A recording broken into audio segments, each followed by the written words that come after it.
Hi, welcome to Wall Builders Library, where we have 100,000 originals or copy of original documents from before 1812. Let's talk a little bit about George Washington. He's called the father of his country, and historically, he was routinely depicted as a man of strong Christian faith and prayer. For example, look at some of these old paintings and portraits and lithographs. This depicts George Washington in the French and Indian War. That's back in the 1750s and 60s. And you see George Washington reading prayers and scripture to his troops. Then there is this one. This one depicts the first prayer in Congress. This is 1774 in Philadelphia. And kneeling here praying, you see George Washington right there kneeling in prayer. And then you have this one, which depicts George Washington in 1778. This is when so many of his officers and soldiers and others reported seeing him kneeling in prayer there in the woods, such as Isaac Potts. So Washington is a man of prayer in 1778. And then you have this picture about 1787, and this is George Washington meeting with his mother as he's off to become the president and off to head to the new capital, New York City. And there's so many others. But Washington was routinely depicted as a man of strong Christian faith and prayer. Now, today's writers and critics claim that George Washington was a deist, which is closely akin to saying that he was an atheist or an agnostic. Now, why would they say that? Especially after previous generations had said just the opposite. Listen to these modern explanations of why they call George Washington a deist. George Washington had the characteristic unconcern of the 18th century deist for the forms and creeds of institutional religions. He often referred to providence. Washington used titles such as the divine author of our blessed religion, almighty being, providence, and grand designer, all terms from deist beliefs. A product of the Enlightenment, Washington's terms for God included divine author of our blessed religion, divine providence, and the almighty being who rules over the universe. Like many deists, Washington, and on it goes.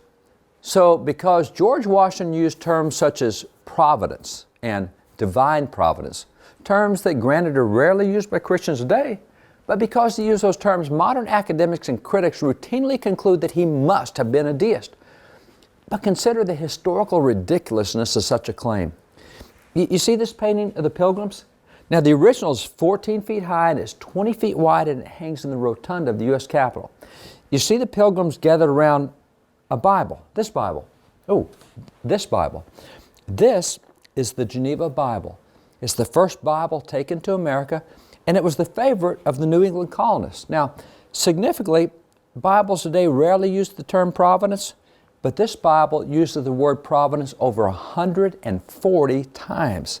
And tens of thousands of sermons were preached from this Bible, routinely using the word providence, just as this Bible did. That word was a customary part of Christian language in that day. And for example, the Reverend George Whitefield, certainly one of the most famous gospel evangelists in American history, he regularly used the word providence in his sermons, and these are some of his original sermons. And then there's John Witherspoon, a famous gospel minister who signed the Declaration of Independence. He was also preaching a lot of sermons. In fact, this is one of his many volumes of sermons. And let me just show you a sermon here. This sermon is titled, The Absolute Necessity of Salvation Through Christ, a sermon. So this is a very evangelistic sermon, and in the sermon, he uses the term providence for God.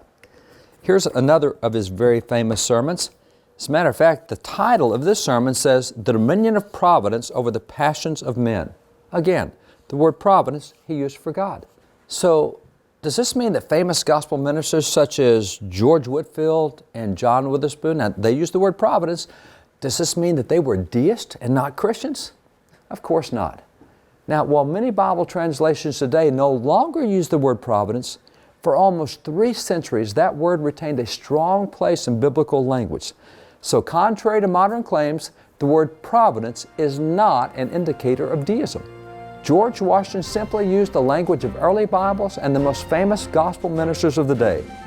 George Washington was not a deist, and according to the testimony of close friends, he was a dedicated Christian.